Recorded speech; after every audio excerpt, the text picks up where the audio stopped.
What would Mardi Gras in New Orleans be without the parade?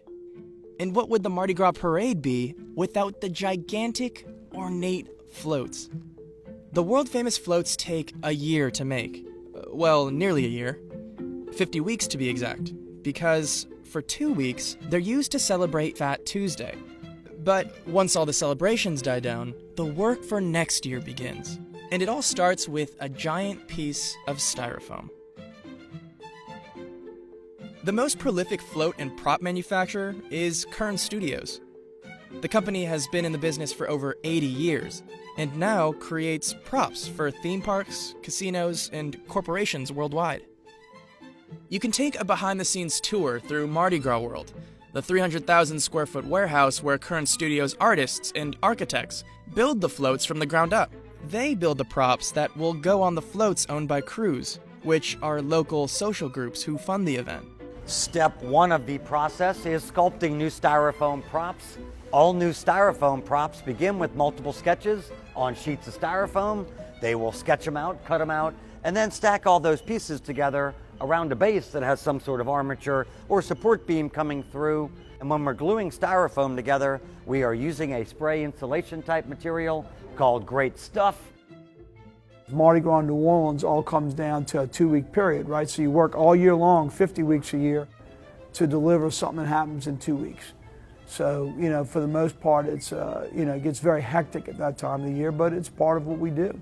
So it's telling a story as it goes down the street at 3 or 4 miles an hour. The large robot-looking arm there, we do call her Pixie. She is a large-scale CNC router. Pixie has 7 axis. Can move along that rail, create props up to 60 feet long.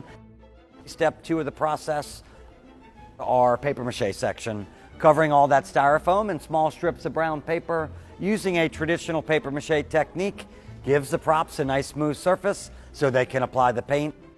It don't stop. I mean, right after, Mardi Gras, 2018, we start on 2019, and it just goes on.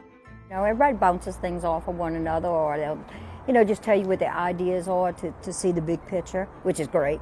I feel like this is my family, and I spend more time with them than anybody else, so just as well be my family. And then watch a prop from beginning to end, and to see it on the float is quite amazing. It's quite amazing.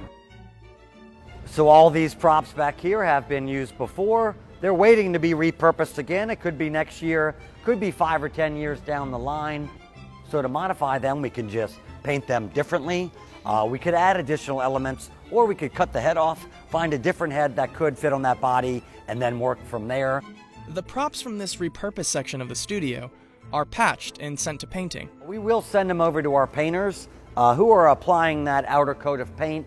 And the paint is really an inexpensive interior house paint.